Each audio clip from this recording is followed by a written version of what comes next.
दोस्तों, मेरा नाम है मनप्रीत सिंह और आज आपके लिए मैं लेके आया हूँ यूपीएसआई वर्दी एक जुनून। इसके अंतर्गत आज मैं आपको इस वीडियो के माध्यम से आईपीसी की कुछ जो धाराएं हैं वो कराने वाला हूँ। मोस्ट इम्पोर्टेंट जो धाराएं हैं। और दोस्तों, ये जो सब्जेक्ट है ये आपके यूपीएसआई जो भी परीक्षा डेट भी आ गई है लगभग अप्रोक्सीमेट, क्योंकि उन्होंने डेडलाइन दे दी 19 अक्टूबर से लेकर 11 नवंबर के बीच में परीक्षा होनी है। और इसमें लगभग 9,500 स्टूडेंट की वैकेंसी है। ठीक है। और इसके अंतर्गत आज हम इस वीडियो में कवर करने वाले हैं आईपीसी और सीआरपीसी और कहाँ से उत्पत्ति हुई इनकी, कब ये बनी आईपीसी सेक्शन, क्या क्या धाराएं हैं मोस्ट इम्पोर्टेंट, क्या क्या पूछे जा सकते हैं एग्ज़ाम में।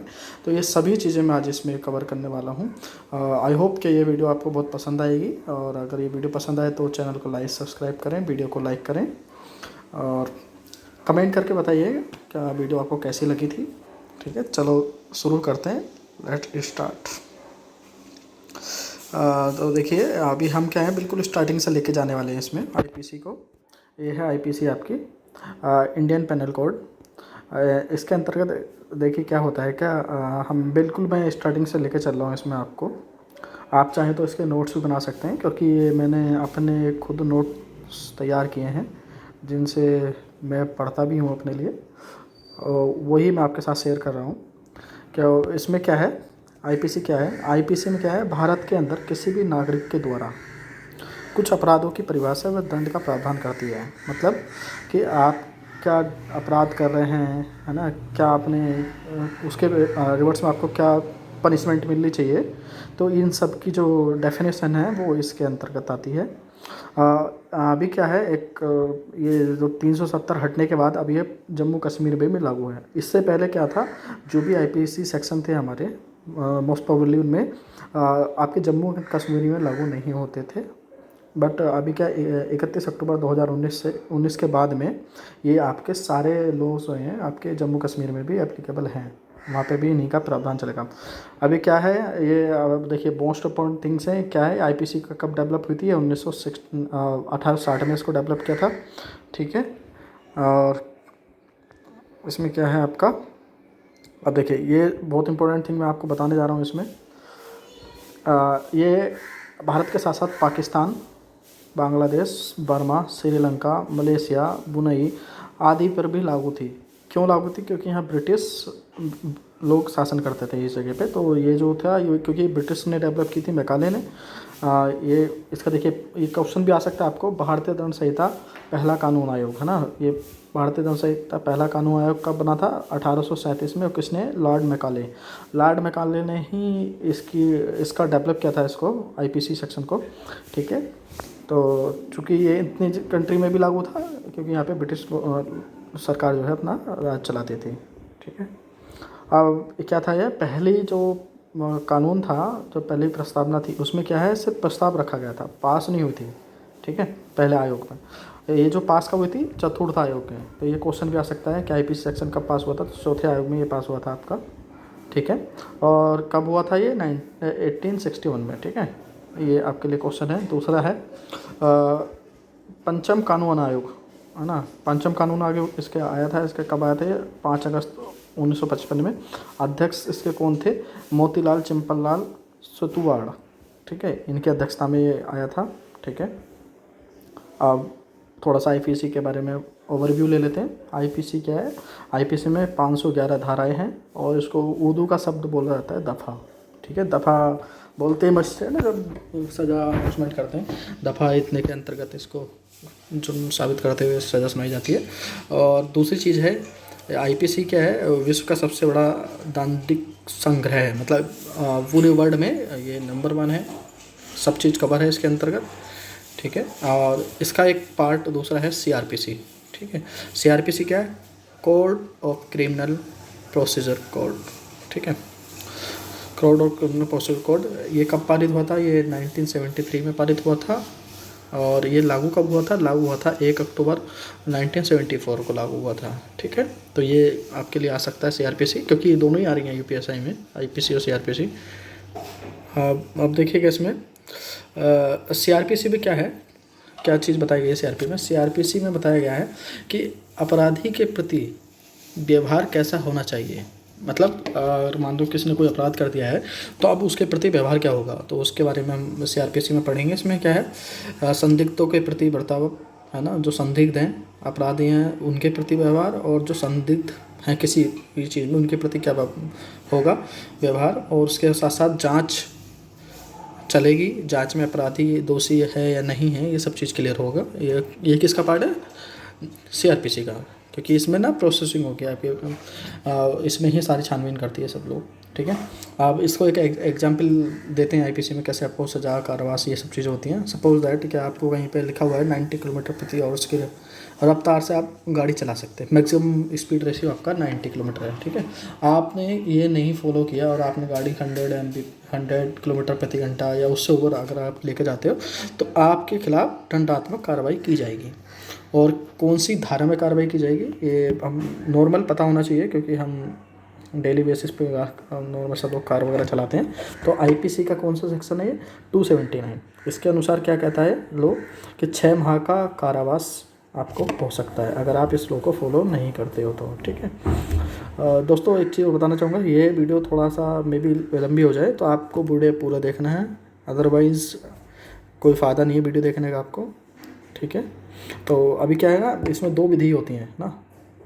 कौन कौन सी विधि हैं? एक तो मौलिक विधि, ठीक है, मौलिक विधि, दूसरी है प्रक्रिया विधि, ठीक है। इनको कानून बोला गया है। अब इसमें क्या है, मौलिक विधि में क्या होता है, आईपीसी है।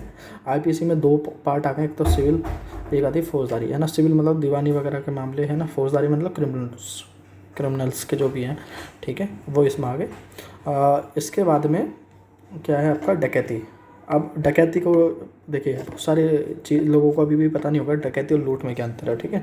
तो इसमें क्या बताया गया है डकैती के बारे में, अगर 5 लोग मिलकर कोई चोरी करते हैं, ठीक है, 5 लोग मिलकर, तब वो डकैती कहलाएगी।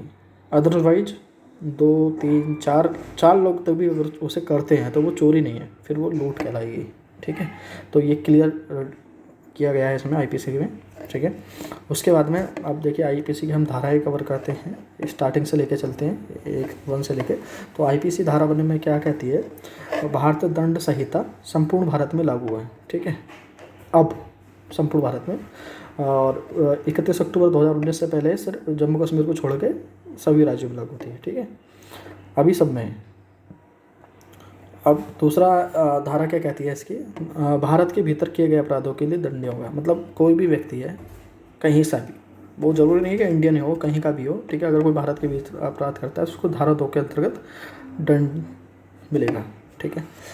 धारा 3 क्या कहती है, भारत के बाहर कोई कार्य किया जाता है तथा वह भारत में विचाररत हो तो वह भारत के ही भीतर माना जाएगा, ठीक है। अब मैं इसको थोड़ा सा एग्जाम्पल से आपको बताना चाहूँगा, आई होप हो सकता है आपको समझ में आया हो। तो जैसे उदाहरण क्या है, जैसे भारत के बाहर रहकर कोई व्यक्ति भारत को क्षति पहुँचाने का कार्य करता है तो वह इस धारा के अनुसार दंड का प्रतिभागी रहेगा।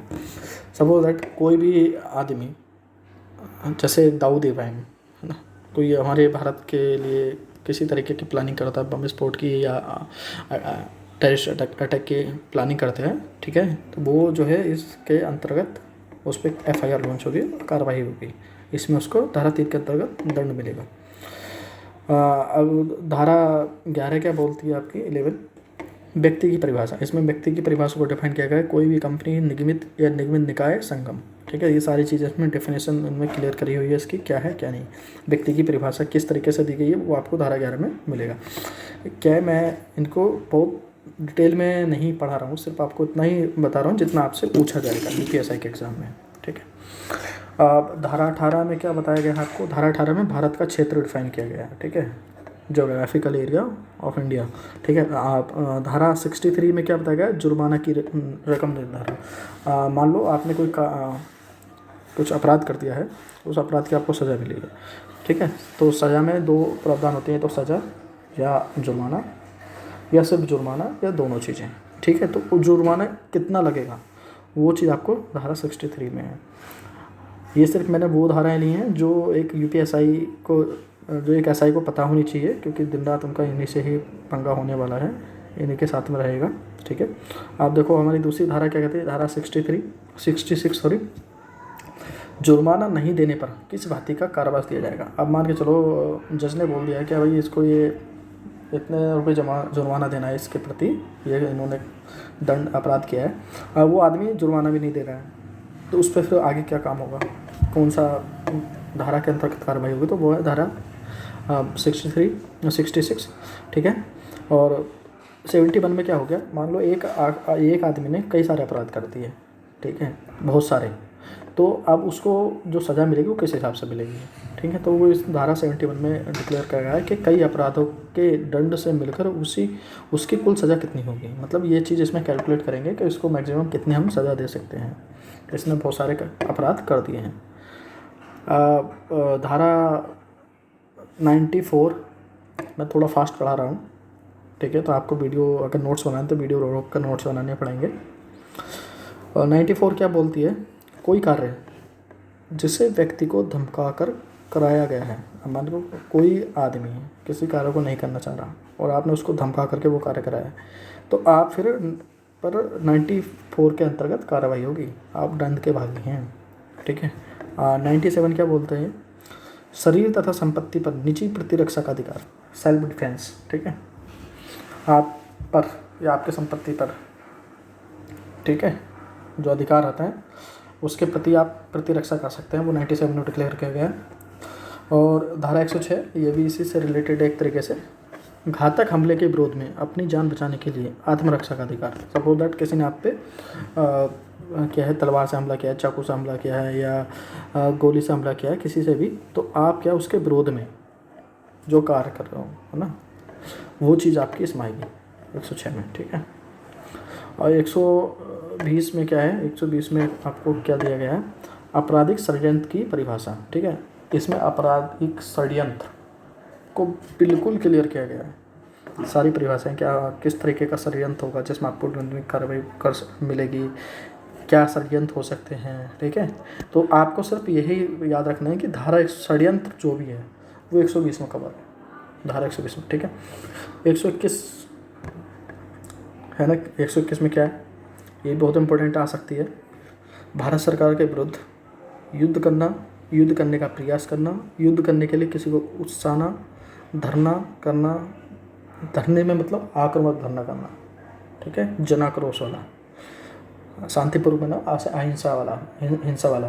ठीक है, वो चीज़, तो वो सारी चीज़ें धारा 121 में डिफाइन है। उस अगर आप ऐसा करते हो, ठीक है, तो आप पे धारा 121 के अंतर्गत कार्रवाई होगी, और ये बहुत सख्त कार्रवाई होगी, क्योंकि अंग्रेज़ों ने ये आईपीसी को तैयार किया था, लॉर्ड मैकाले ने, तो उनके लिए क्या था, भारत क्या था, है ना, भारत उनका देश, उनके लिए देश था, वो शासन थे उस टाइम पे, तो वो नहीं चाहते थे कि कोई भी इंडियंस उनके प्रति उनके खिलाफ जाए। ठीक है, तो उन्होंने इन धाराओं में बहुत ही स्ट्रॉन्ग एक्शन इम्प्लीमेंट किए हैं कि अगर कोई इसमें सीधा सीधा राजद्रोह लगता है। ठीक है, दूसरा नहीं है कुछ भी।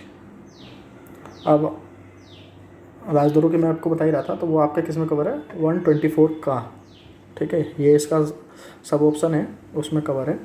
इसमें क्या बताया गया है, इसमें राजद्रोह किन किन कारणों से लग सकता है, या क्या आप करोगे जिसके विरुद्ध में आपको राजद्रोह की सज़ा मिलेगी। ठीक है, वो सब इसमें क्लियर है, राजद्रोह की परिभाषा। ठीक है, अब धारा 125 में क्या है, धारा 125 में भारत से संबंध रखने वाली कोई शक्ति पर कोई युद्ध करता है तो उस पर भी धारा 124 का लागू होगी। मान लो हमारा कोई मित्र देश है, भूटान है, जापान, नेपाल है, श्रीलंका है, बांग्लादेश है, म्यांमार है, ठीक है, अगर इन पे भी कोई हमला करता है तो उस पर भी राजद्रोह वाली मतलब ये चीज़ लागू होगी, वहाँ पे भी ऐसा इम्प्लीमेंटेशन होता है। तो ठीक है, धारा 126 क्या कहती है, आईपीसी सेक्शन 126 कहता है कि भारत सरकार के साथ शांति का संबंध रखने वाले देश में कोई चोर या डाकू, मेरी बात ध्यान सुनो, अपराध करता है तो उसमें दोनों देशों की शांति भंग होती है और वह धारा 51 को भंग करते हैं, उसके खिलाफ धारा 126 में कार्रवाई होगी। ठीक है, तो धारा 51 जो है उसमें भी बहुत सारी चीज़ें डिक्लेयर की गई हैं संविधान के लिए। ठीक है। तो आप मान लीजिए तो कोई भी हमारा देश संबंधी देश था, ठीक है, जिसके साथ में हमारी शांति व्यवस्था है, और वहाँ पे जा कर के कोई भी इंडियंस हो या दूसरे देश हो, कोई भी लोग अगर चोर डाकू कुछ अपराध करते हैं और उसमें शांति, किसी भी देश की शांति भंग होती है या दोनों देशों की शांति भंग होती है, तो IPC 126 के तहत हम वो उसके लिए दंड का भागीदारी होगा। ये चीज़ में क्लियर है। अब 124 क्या, मैं तो राजद्रोह था, 124 में क्या है वो चीज़ इसमें क्लियर है कि किसी विधिपूर्ण शक्ति का प्रयोग करता है तथा राष्ट्रपति राज्यपाल से कोई कार्य कराता है, चाहे वह कोई आतंकवादी हो या राजनेता या अधिकारी, तो उस पर 124 का लागू होगी। अब क्या चीज़ है, देखो थोड़ा ध्यान से समझना इसको।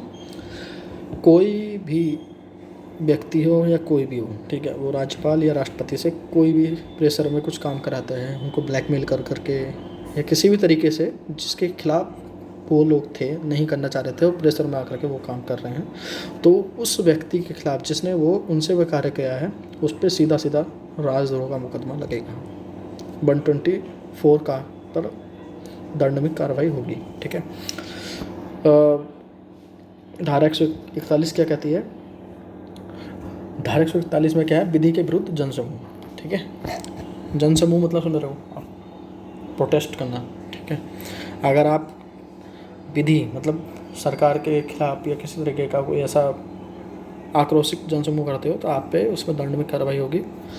और धारा 142 इसमें भी ऐसी है, विधि के विरुद्ध जनसमूह का सदस्य होना भी अपराध है।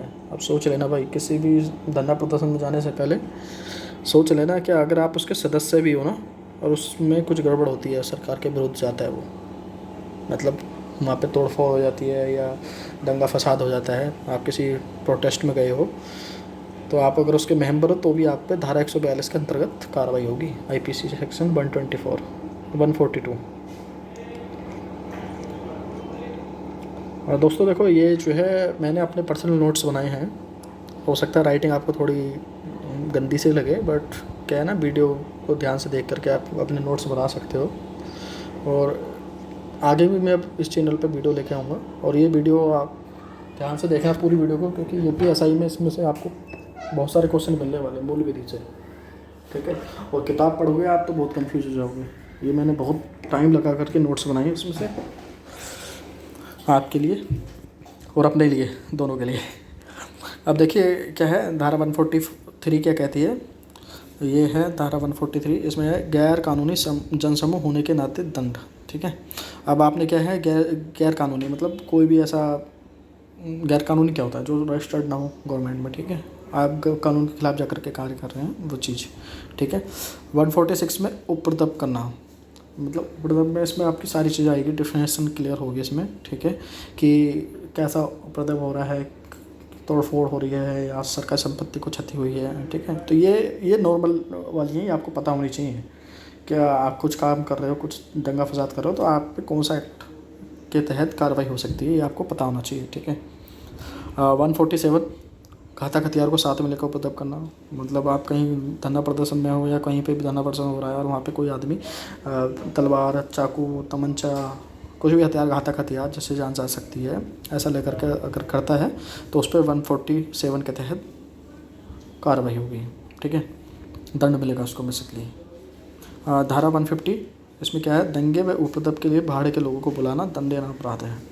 समझ गए होंगे आप क्या कहना चाह रहे हैं, कि मतलब आप अपने प्रोटेस्ट को बड़ा करने के लिए, मतलब आप सरकार के खिलाफ कोई कार्य करना चाह रहे थे और उसमें आपके पास लोग कम पड़ गए और आपने क्या है, पैसों के लिए पैसे दे करके लोग बुलाए और आपने वो काम कराया, तो वो इसमें IPC 150 में कवर्ड होता है, उसमें आपके खिलाफ कार्रवाई होगी, उन लोगों के खिलाफ भी और आपके खिलाफ भी, दोनों के खिलाफ। धारा 152 इसमें क्या है, IPC सेक्शन 152 में लोक सेवक मतलब होते हैं सरकारी अधिकारी, ठीक है, किसी उपद्रव को दबाने का प्रमुख प्रयास करता है, ठीक है, और कोई उसके कार्य में बाधा डालता है, जैसे कहते हैं ना सरकारी कार्य में बाधा डालना, वो चीज़ है। अगर कोई DM कहीं पे धरना चल रहा है, उसको दबाने का, उसको सुलझाने का प्रयास कर रहा है और आप वहाँ पे जो है कोई व्यक्ति या कोई आप उसको नहीं करने दे रहे हो, तो फिर वो आप पे 152 IPC सेक्शन में FIR लॉन्च करा सकता है और दंड आपको मिलेगा उसके तहत, ठीक है। और ये है अगली है धारा 153। इसमें क्या है, कहीं पर भी कोई भी धर्म, मूल, वंश, जाति के आधार पर अगर दंगे करवाता है, ठीक है, तो उस पर 153 में वह दंड का प्रतिभागी रहेगा। ठीक है, ये बहुत डेली यूज़ की हैं जो आजकल चल रहा है, होता रहता है लोग, पर लोगों को पता नहीं है। आपको पता चल गया तो आप आधे वकील तो खुद ही बन जाओगे इस वीडियो को देख के। हाँ, धारा 154 क्या कहता है, इसमें क्या है प्रोविज़न, इसके अंदर है कि राष्ट्रीय अखंडता को तोड़ने का कार्य है। ठीक है, अगर आप कोई भी ऐसा कार्य करते हो जिससे देश की राष्ट्रीय अखंडता प्रभावित होती है तो आपके ऊपर 144 के तहत कार्रवाई होगी एंड उस दंड भी मिलेगा।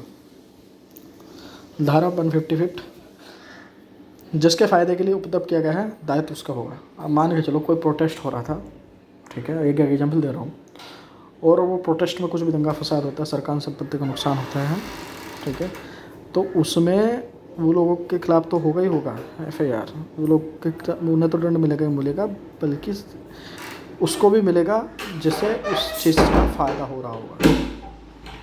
ठीक है, अब धारा 157 क्या बोलती है, IPC सेक्शन 157, विधि विरुद्ध जनसमूह के लिए भाड़े पर लाए गए लोगों को श्रय देना।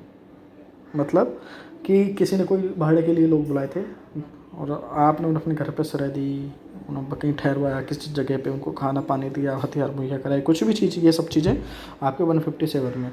तो ध्यान रखना है कि कभी भी ऐसा नहीं करना है, ठीक है, नहीं तो आप पे 157 लग करके जल जाओगे भैया, कोई नहीं बचाएगा।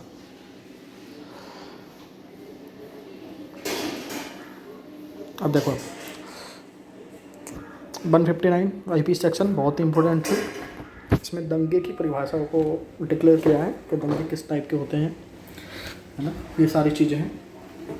तो अभी UPSI के लिए आप सिर्फ इतना जान सकते हो, इतना पढ़ सकते हो, 159 में IPC सेक्शन 159 दंगे की परिभाषा है। बाकी आपको ज़्यादा डिटेल में पढ़ना है तो भाई आप पढ़ सकते हो कोई भी बुक से। ठीक है, धारा 160, इसके अंतर्गत क्या है, उपद्रव के लिए दंड। मतलब आपने कोई ऐसा उपद्रव कर दिया जिससे संपत्ति, सरकारी संपत्ति की क्षति हुई है, प्राइवेट संपत्ति की क्षति हुई है, या किसी की जान चली गई है, तो उसमें आपको फिर दंड मिलेगा इस धारा 166 के तहत, 160 के तहत।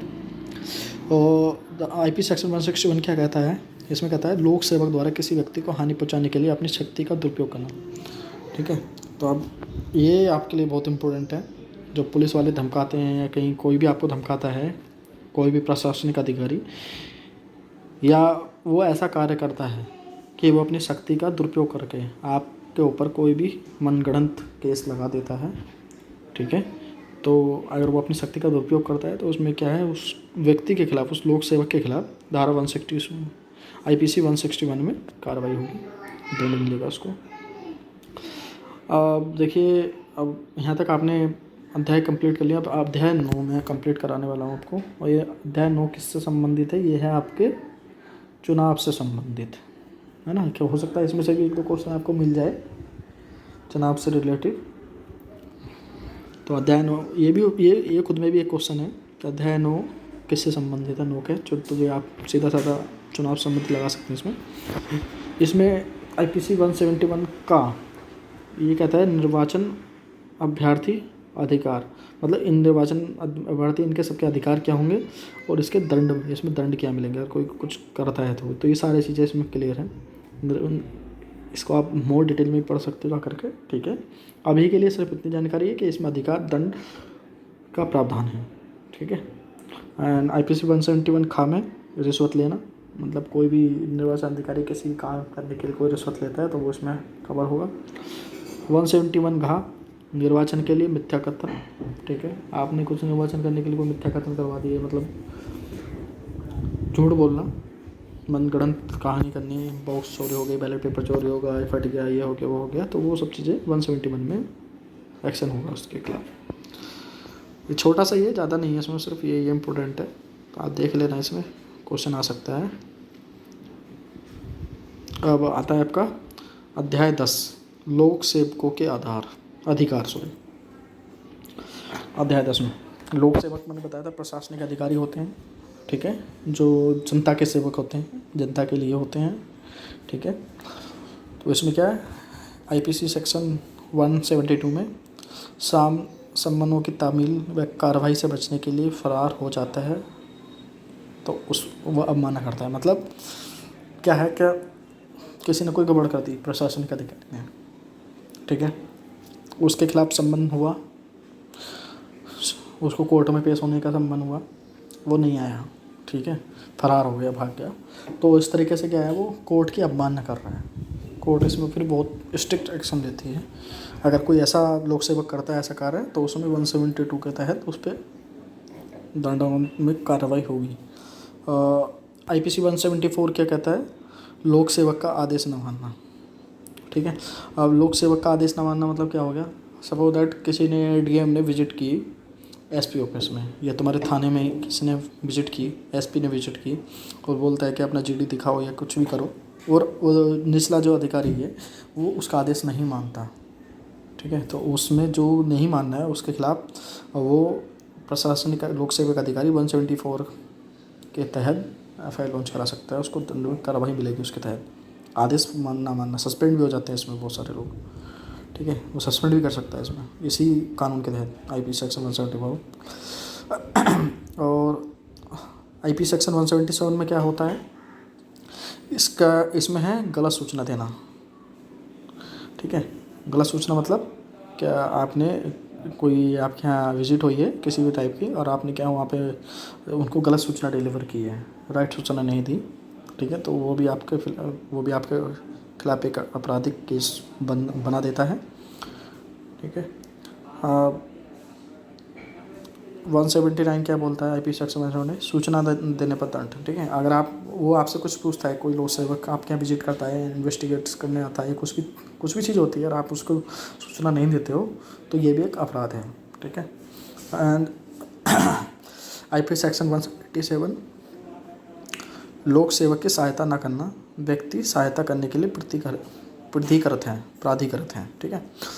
मतलब क्या है, क्या अगर वो आपसे कुछ सहायता मांग रहा है, किसी तरह की हेल्प है, मतलब क्या हो गया कि वो आपने विजिट किया या नया कोई अधिकारी ट्रांसफ़र होकर के आया है, ठीक है, तो जो लोकल लोग होते हैं उन पर ज़्यादा इन्फॉर्मेशन होती है, वो नया उसको नहीं पता कुछ भी चीज़, अगर वो आपसे कोई सूचना मांगते हैं तो आप उसके लिए प्रतिबद्ध हैं कि उसको आप सही सूचना देंगे। अगर आप ऐसा नहीं करते हैं तो आप 187 का खंडन करते हैं, मतलब आप उसको नहीं मान रहे हो, तो फिर क्या होगा, आप पे 187 के तहत आप पे दंडात्मक कार्रवाई की जाएगी।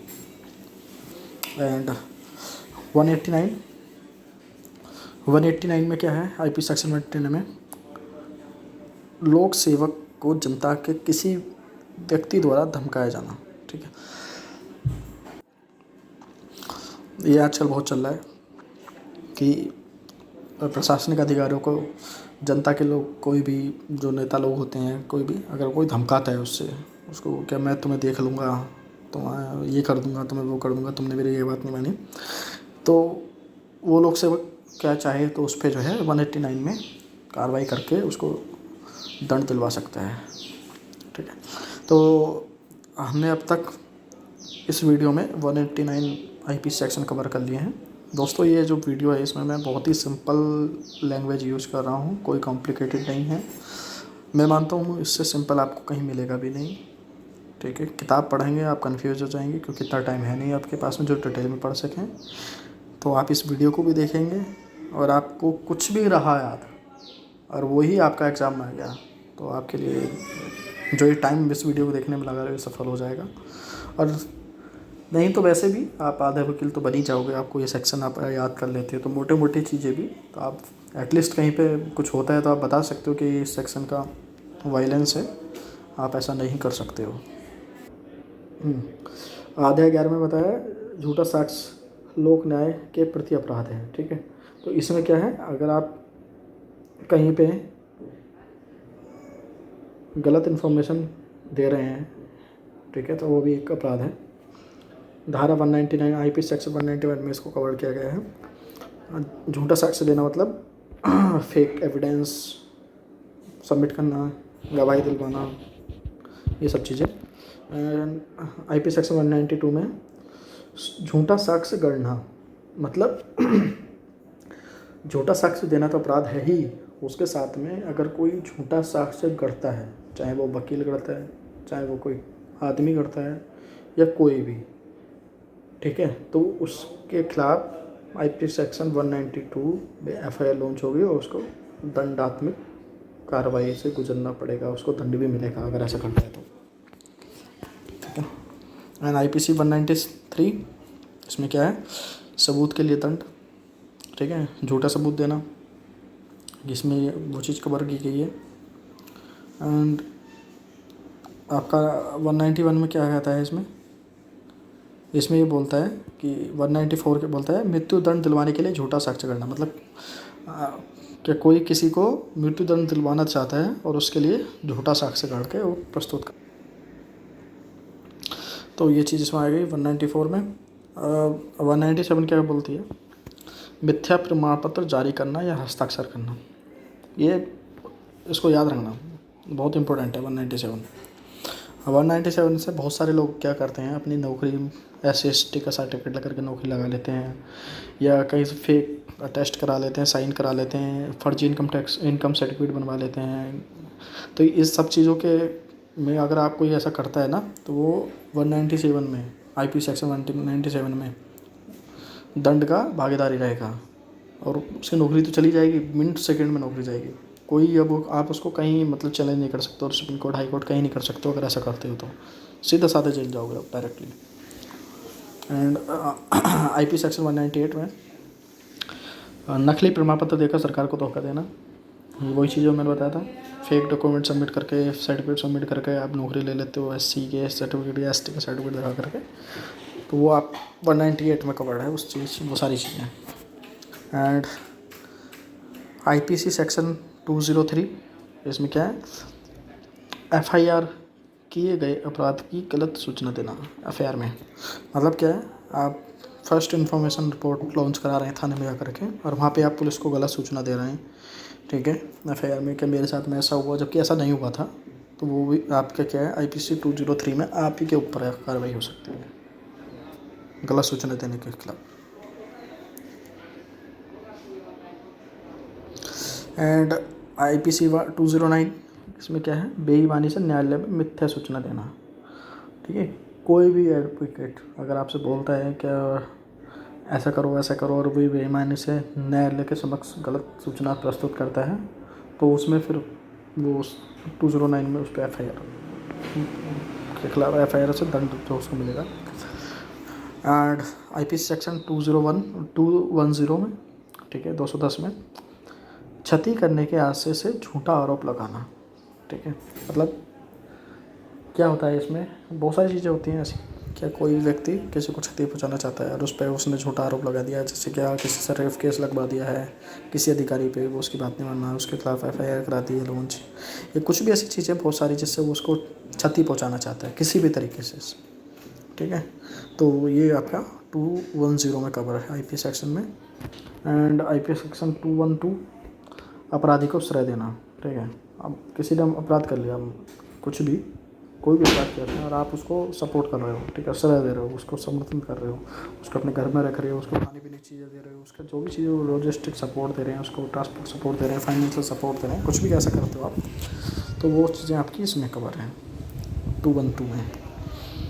आईपी सेक्शन 216, 216, डाकू को अपने घर में श्रेय देना, ठीक है ना, डाकू के साथ प्लानिंग करना, क्या जी लूट कर ले आओ, हमारे घर सामान रख देना, या हमारे घर रहने जाओ, पुलिस आपका पीछे कर रही है, ठीक है। तो ये सब चीज़ें अगर कोई करता है तो वो 216 के में अंदर जाएगा, सीधा सीधा सजा होगी उसको आपराधिक केस में। एंड नेक्स्ट आपका आईपीसी 224, किसी व्यक्ति की गिरफ्तार रोकने के लिए पुलिस के खिलाफ जनसमूह एकत्रित करना। तो ये बहुत देखा गया है आजकल, बहुत हुआ भी है, पुलिस पार्टी को पीट भी देते हैं लोग। कैसे होता है, क्या पुलिस पार्टी किसी को गिरफ्तार करने के लिए, अरेस्ट करने के लिए उसके घर पे गई, दबिश दी और उसके घर वालों ने लोग इकट्ठे कर लिए, घर वाले इकट्ठे हुए, उन्होंने जो है पुलिस के साथ वहाँ बदतमीजी की, हाथापाई करते हैं। अगर ऐसा कुछ करते हैं तो वो उनके खिलाफ जो है आईपी सेक्शन 224 लगेगी और उनको दंड मिलेगा, ठीक है। एंड IP सेक्शन 228, अगर मान लो कोई न्यायिक कार्रवाई चल रही है, ठीक है, आप अदालत में बैठे हुए हो, तो कोई आपका वहाँ पे बैठे हुए अपमान नहीं कर सकता है। कोई मतलब आप किसी से रिलेटिव, चाहे वो आप उस आप केस से संबंधित हैं नहीं हैं, तो कोई भी आपको वहाँ पे नहीं कर सकता अपमानित। अगर ऐसा करता है तो वह न्यायालय की अवमानना माना जाएगा और न्यायालय फिर उस पर बहुत सख्त एक्शन लेगा। वो किस एक्ट में लेगा? वो लेगा न्यायिक अवमानना अधिनियम 1972। इसके तहत वो बहुत सख्त एक्शन ले सकता है अगर आप ऐसा कुछ करते हैं तो।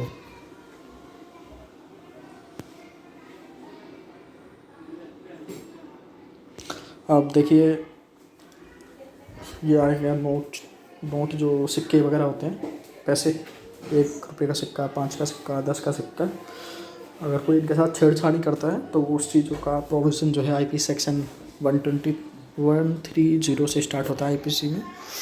इसमें क्या है, जाली सिक्कों की कुट रचना, छापना, मतलब कोई अगर जाली सिक्के छापता है तो भाई उसको ये पता होनी चाहिए कि वो एक अपराध कर रहा है और उस पर IPC 230 के तहत कार्रवाई होगी, दंड मिलेगा उसको। एंड IPC 234 क्या बोलती है? ये बोलती है भारतीय सिक्कों का कुटकरण, है ना, कुटकरण मतलब भारतीय जो सिक्के हैं उनकी जालसाजी करना। एंड यह है IP सेक्शन 237। इसमें क्या है, कूटकृत सिक्कों का आयात व निर्यात करना, मतलब आपने छाप तो रहे हो, आप छापने के साथ साथ आप उनको चला भी रहे हो, आयात निर्यात भी कर रहे हो उनका, एक स्टेट से दूसरे स्टेट में भेज रहे हो, आ रहे हैं, दे रहे हैं, ये सब चीज़ भी कर रहे हो, इंपोर्ट एक्सपोर्ट। तो आप फिर जो है पक्का आप पे सारी चीज़ें लगेंगी 230, 24, 234, 237, ठीक है। एंड IP सेक्शन 255, इसमें देखो, इसमें भी जो स्टाम्प होते हैं ना गवर्नमेंट के, उनको कोई अगर छापता वगैरह है तो वो अगर कोई भारतीय स्टाम्प का कुटकरण करता है, मतलब छापता है, अपने फर्जी स्टाम्प छाप रहा है, तो उस पर भी IPC 255 लगेगी। आप खुद थोड़ा सा दिमाग से सोचें हैं हम लोग कि ये IP सेक्शन में जो हम सोच भी नहीं सकते, अब वो चीज़ अंग्रेज़ों ने 1960 में ये लिख के गए इसमें IP सेक्शन में, ठीक है। तो ज़्यादा दिमाग नहीं चलाना है, बहुत कुछ हर चीज़ कवर है इसमें, एक एक चीज़ क्लियर करके कवर है, एक एक शब्द डिफाइन किया गया है। क्या आप ये नहीं कह सकते मैंने ये काम नहीं किया है या मेरे को इसमें दंड नहीं मिलेगा? जो आप कर सकते हो उसमें सब कुछ दिया गया है, ठीक है। कुछ चीज़ें हैं अभी जो चेंज होनी चाहिए, जैसे राज्य व्यवस्था के बारे में था उसमें, तो राज्य व्यवस्था तो ख़त्म हो चुकी है इंडिया में, तो वो चीज़ें चेंज हो रही हैं, अमेंडमेंट आ रहे हैं, चेंजेस हो रहे हैं, ठीक है, तो वो भी हो रहे हैं। बट कुछ चीज़ें अभी हैं ऐसी, कुछ चीज़ें के बहुत कुछ चीज़ें हैं अभी, ठीक है। तो आपको कुछ नहीं, ऐसा नहीं करना है जहाँ आप फंस जाओ, आपका कैरियर ख़राब हो जाए, फ्यूचर ख़राब हो जाए, ठीक है। तो मुझे आशा है कि आप सब लोग बहुत ध्यान से इस वीडियो को देख रहे होंगे और आगे भी देखते रहिए, बस थोड़ी सी भी अभी और कवर कराऊँगा, ठीक है। आप देखिए, IPC क्या है 256, इसमें क्या सरकारी स्टाम्पों के कूटकरण के उपकरण रखना, मतलब आपने छापे, आपने बेचे, सब कुछ करा, ठीक है, और आपके पास उसके उपकरण भी मिल गए कि आपने कैसे छापे, पेंटिंग मशीन मिली या कुछ मिला, कुछ भी मिलता है, आप ऐसा काम करते हो तो वो आपका इसमें कवर होगा IPC 256 में। एंड IPC 257 क्या कहती है? सरकारी स्टाम्प बनाने के उपकरण को बनाना व बेचना बिना लाइसेंस के, ठीक है, यह भी एक अपराध है, उपकरण बेचना और बनाना। अगर आपके पास लाइसेंस नहीं है तो आप पे FIR होगी और दंड मिलेगा आपको। IP सेक्शन 258, इसके अंदर क्या है, कूटकृत सरकारी स्टाम्प बेचना, मतलब जाली स्टाम्पों को बेचना, ये आपका IPC 258 में कवर्ड है। एंड IPC 259 में ये तो हो गए थे ऊपर के फर्जी स्टाम्प वगैरह बनाना। अब क्या है कि स्टाम्प भी सही है, बुरा आदमी भी सही हो, बट आपने क्या करा, उन स्टाम्पों की चोरी करी, स्टाम्प को अपने पास होल्ड कर लिया, ब्लैकमेल करो स्टाम्प को, ठीक है। तो ऐसा भी नहीं करना है कुछ, अगर ऐसा कोई करता है तो उस पर IPC 259 के तहत दंडात्मक कार्रवाई होगी और उसको सज़ा मिलेगी। ठीक है। एंड अब क्या है, धारा 264, किसी दुकानदार द्वारा कम बाटों से घटतोली करना। ठीक है। हाँ भाई देखो, ये तो डेली यूज़ की चीज़ें हैं। अगर कोई दुकानदार गलत बाट रखता है, बाट मतलब जिससे सामान तोलता है, ठीक है, वो पूरा नहीं तोल रहा है, कम दे रहा है, तो आप वहाँ कह सकते हो कि भाई देख ले, अब तो ये काम कर रहा है। तो 264 में IPC सेक्शन है, जहाँ पे क्या, अगर दुकानदार ऐसे काम करते हैं तो उन पे FIR होगी, उनको सज़ा मिलेगी। ठीक है। तो दोस्तों क्या है, आज मैंने आपको ये इतनी चीज़ें कवर कराई हैं। इसमें सारी मैं अभी नहीं करा रहा हूँ, इस वीडियो का मैं दूसरा भाग लेके आऊँगा जल्दी, क्योंकि वीडियो ज़्यादा लंबी हो जाती है और आप भी बोर होने लगते हैं। ठीक है। तो वीडियो कैसे लगी, वीडियो कमेंट बॉक्स में ज़रूर बताइएगा। And thanks for watching this video. Have a nice day and I hope जल्दी ही आप इस 9000 में आपका भी एक नंबर हो। Thank you.